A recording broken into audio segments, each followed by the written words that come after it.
Hello, and welcome to the third session of the intervention, 𝗱vie in Motion. The main purpose of this session is to help you as a couple to team up to face the difficulties encountered with Parkinson's. Specifically, you will learn how to use 3 strategies that are known to be effective. Strategy number 1, managing unpleasant emotions. Strategy number 2, using reframing. And strategy number 3, solving different problems.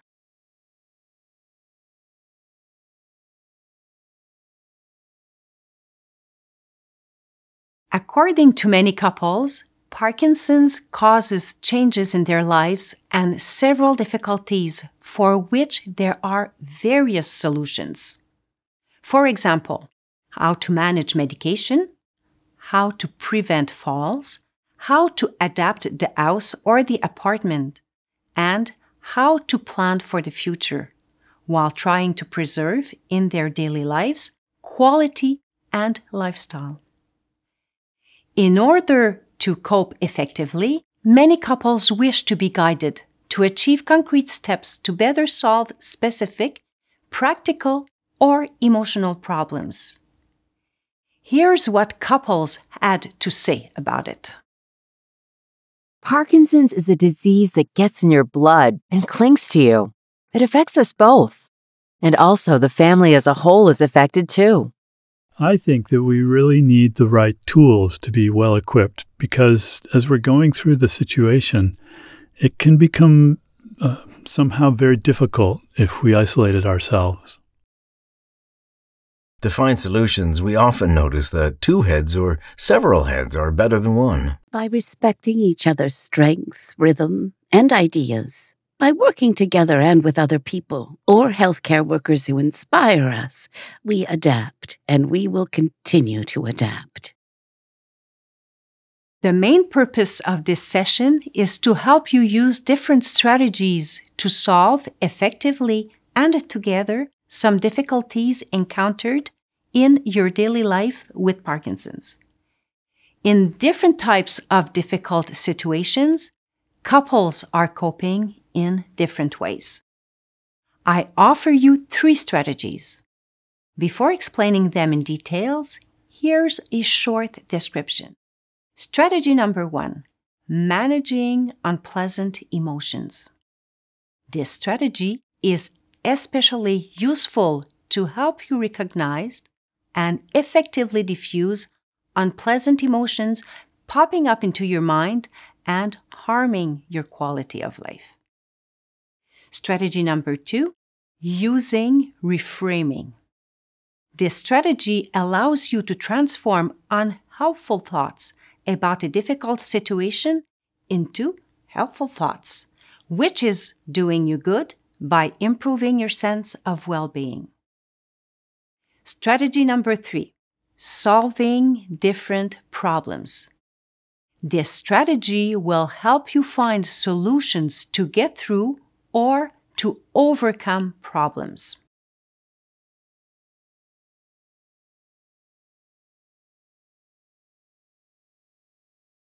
Being overwhelmed by lingering unpleasant emotions, such as sadness, fear, or anger at certain situations, is a sign that something is affecting you.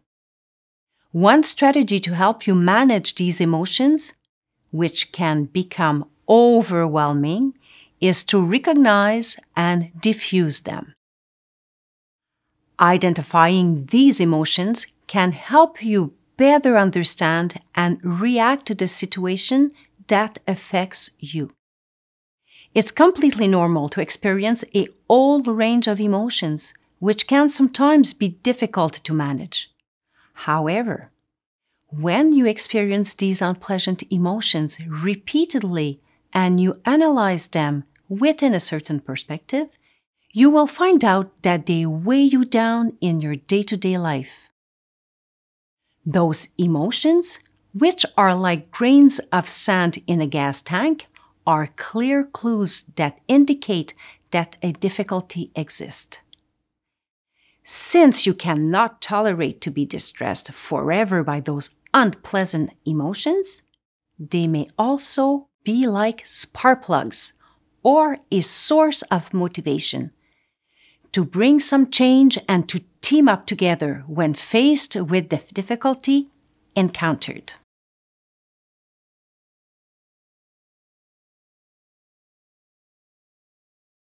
To recognize and to diffuse unpleasant emotions, here are some questions that can help you. Firstly, what is the unpleasant emotion you feel? By trying to put this emotion into words, I invite you to refer to yourself in the first person, which is to speak with I. For instance, you can say something like, I am afraid, I am stressed, I am angry, I am sad, I feel guilty. Secondly, what do these emotions mean? For example, do you feel a danger? Are you blocked by something? Are you experiencing a significant loss? Do you feel responsible for something? Thirdly, what do you think is behind these emotions? This is about understanding the reasons behind these emotions. For instance, I feel guilty about going out when my husband stays at home because. Or, I am sad because. Fourthly, what are the beliefs and thoughts that fuel or sustain these emotions? On what do you base your facts? What forces you to think that way? To help you better understand how to use these questions, I invite you to listen to the story of these couples, the Wilsons, the Smiths, and the Roys. You are going to find out how they have recognized, then have diffused unpleasant emotions that were detrimental to their quality of life.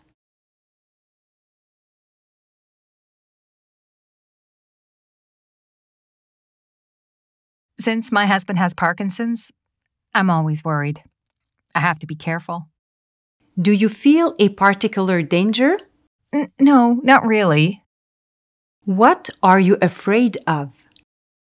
I don't want him to get tired. And I'm afraid he gets exhausted.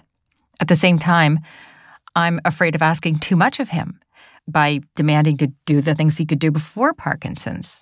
But things have changed since. Since your husband has Parkinson's, you have been there for him. You are his primary care partner, and you're afraid that he gets tired. What's your fundamental reason to base your thinking that way? I am uncertain. I told her it's important to let me be so I can stay active. We have agreed that I'd say it when I feel drained, so not to exceed my limits. Well, the same with her if she feels exhausted. But above all, we know each other well. There are signs of fatigue that are clear signals. We stop, we rest, and we take our time. It's true. In retirement, we have more time to ourselves. So if it takes longer doing the job, so it doesn't matter after all. Both of you are really strong people. When you are challenged with unpleasant emotions, which often come back, it is important to stop and ask yourself questions such as, what emotions do I feel? What do these emotions mean? What are these emotions hiding? What unhelpful thoughts or beliefs fuel these emotions? Asking yourself these questions will allow you to recognize and diffuse these harmful emotions. You are doing well. I encourage you to continue using this strategy.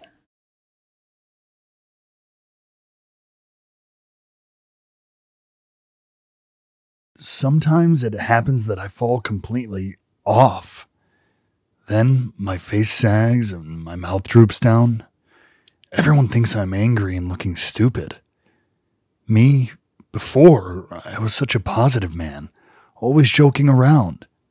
It's embarrassing him a lot. Now it happens more and more often to him not to want to leave the house.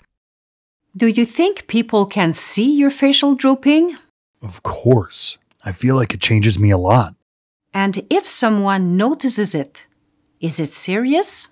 I don't think so. Our friends and family know that you have Parkinson's. It doesn't bother them. Then, right after you've taken your medication, you come back on, and you smile too. Yep, fair enough.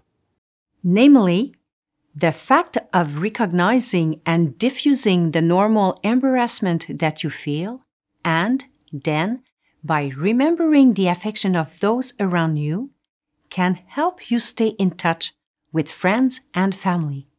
So, keep having fun and enjoying those good times. Do you agree with that? Yes. When those unpleasant emotions show up, it's good to learn to recognize them and chase those gray clouds away.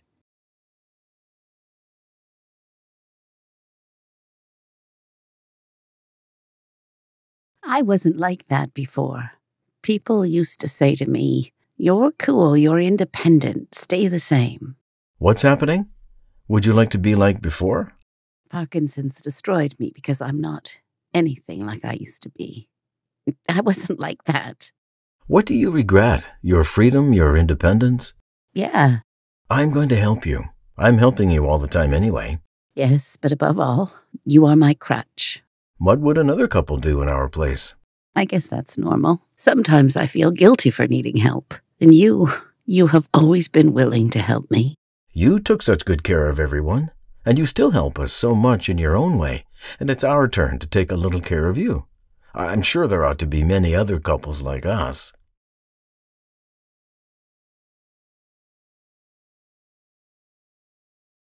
Like these couples, I invite you to recognize and then diffuse unpleasant emotions that can be detrimental to your quality of life as a couple. I suggest that you start from the recurrent unpleasant emotion that often comes back to get a better understanding of the situation or what you are going through. It does pay to take a step back when the emotion is coming overwhelming and infiltrates all aspects of your day. As I suggested earlier, when faced with an unpleasant emotion, try to ask yourself the following questions. What emotions do you feel most? What do these emotions mean? What are they hiding? What beliefs or thoughts fuel these emotions? To help you in this process, consult and print the fact sheet about ways to recognize and to diffuse unpleasant emotions.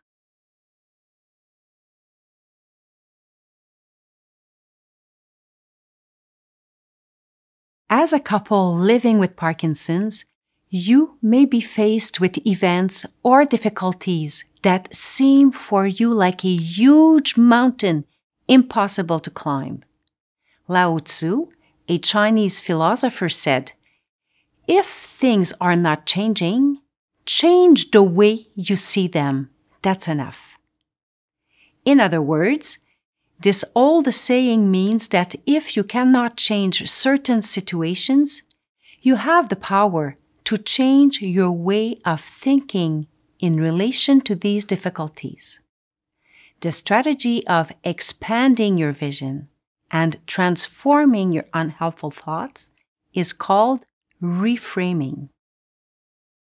I invite you to hear the story of couples who experienced a situation like yours and who share with us how they used the strategy of reframing.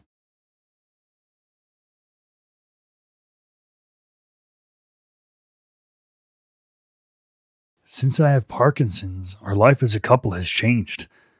It's like there's nothing more to do. It's boring. It's true. Everything became complicated, especially going out. For example, we used to go to the movies at night, but we can't do it anymore. Outings have become too difficult. What's stopping you from going out? Well, I'm a lot more tired at night.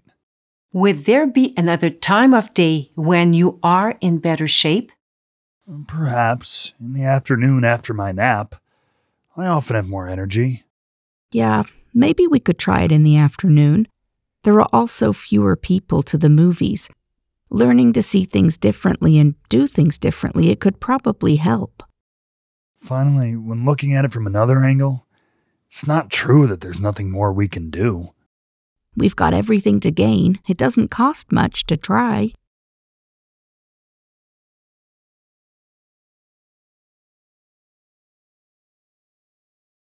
We'll never get anywhere. You really don't accept the disease.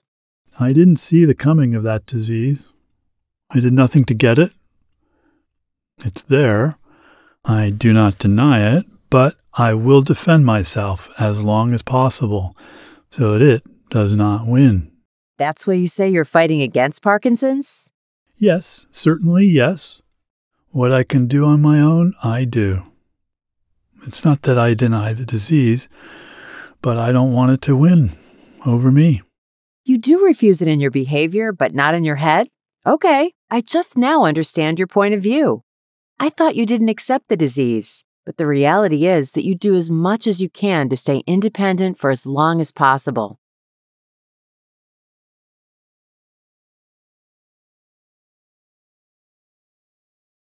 My wife, by temperament, worries quite a lot. And when a difficult situation arises, like taking her money out of her wallet while she has tremors. Now, in this context, at the cash register, the situation becomes a disaster for her. I try to help her out to bring the situation to a much lesser degree, and I'd say, to diffuse her anxiety, that's not a big deal. Just take your time.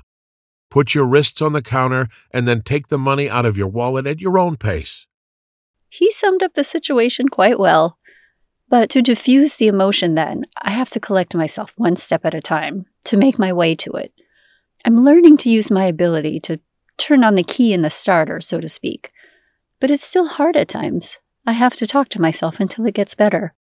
It's true. When the emotion is growing, I tell her, now, I think it's time for you to turn the switch to off.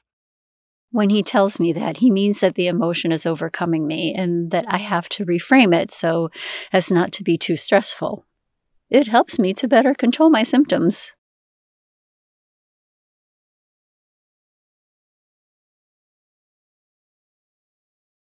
These couples have managed to cope with difficult situations by supporting each other. They have changed their outlook on the situation in order to react to it differently. When you find yourself facing a difficulty, you may be so caught up in the situation that you lack perspective to find helpful solutions. The parallel I'm making is by dint of fixing a single tree, it is as if this prevents you from seeing and exploring the forest as a whole. Sometimes, too, the way you see a situation by wearing clear glasses or dark glasses taint your perceptions and your ability to act and think constructively. In these cases, where a situation appears to you like a mountain, I invite you to take a moment to stop and ponder. By analyzing the difficulty from a different angle, it will help you regain your power to act. And at that point, what would happen if you adopted more useful and helpful thoughts? What would this change to the difficulty or the situation? What would this change for you, both as a couple? Based on your answers, consider a difficulty you're experiencing these days. Take time to reflect about reframing tactics that you could use in this situation and that you think might help. To help you in this process, consult and print the fact sheet about reframing your thoughts.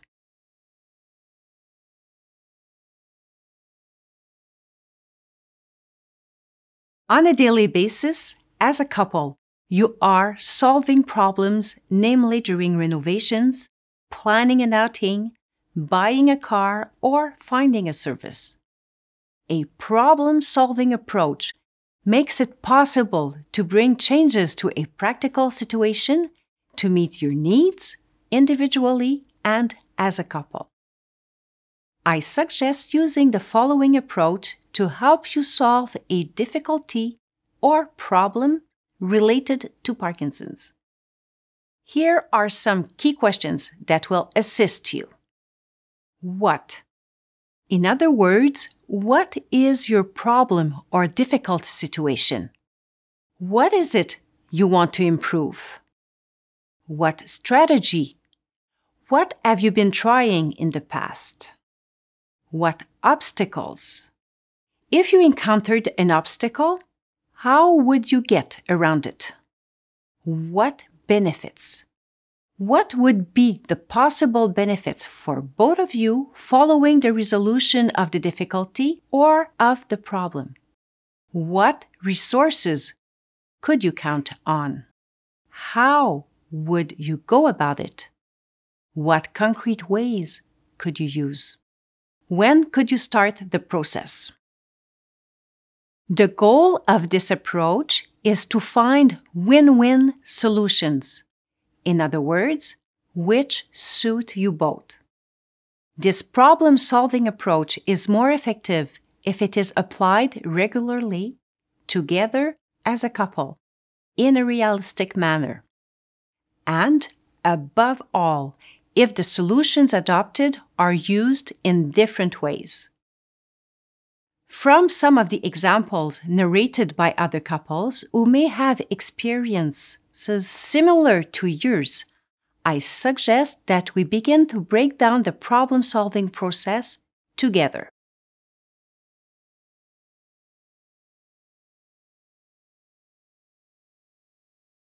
What do you find the most difficult for you at the present time? It takes us longer than before to prepare for an appointment or to get ready for an outing.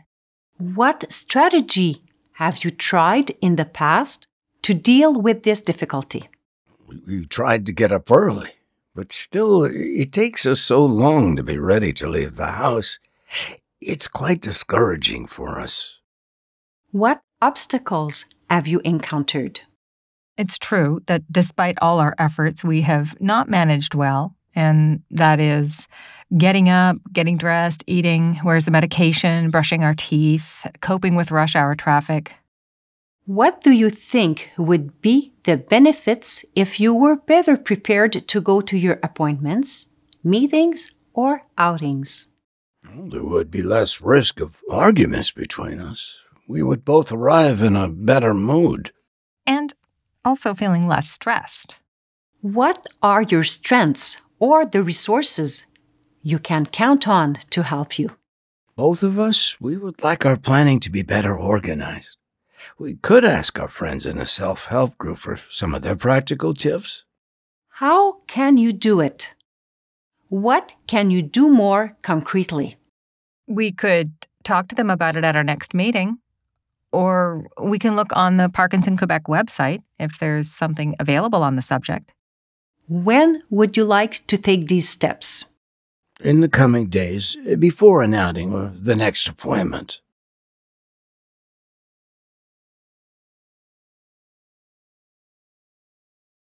Did you take your medication? No, I forgot again. It's really difficult for me to take my medication at the right time every day. What did you do today to try to remember about it? I had put my pill box in my pockets as a reminder, but nonetheless, I forgot about them. Yep, it didn't work. How come? After the exercise group, we went for coffee. We were chewing the fat and it completely slipped out of my mind. On the way back, It was not very funny, though, as I felt off. Yeah, it's not easy to remember the intake of your medication when you're in good company with your friends. Like you say, a reminder could help you to prevent off periods. What could you do more than having your pill box in your pocket? Well, I could set one alarm on my watch and another one on my cell phone. That way, I'd have 2 reminders. There's another way, too, as you are often taking medications before meals or before having a snack. You could even be reminding yourself, I take my medication, then eat, keep my motivation. That's good, too. I'm going to try this at my next exercise group.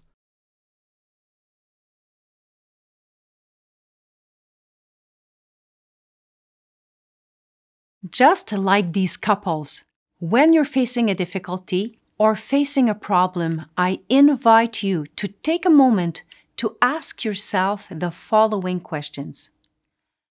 What is the cause of our trouble? What have we tried before but didn't work? If we choose another solution, what could be the benefits? What resources do we need? What solution can we apply? How can we get there? Keep in mind that the goal is to find a solution that works for both of you.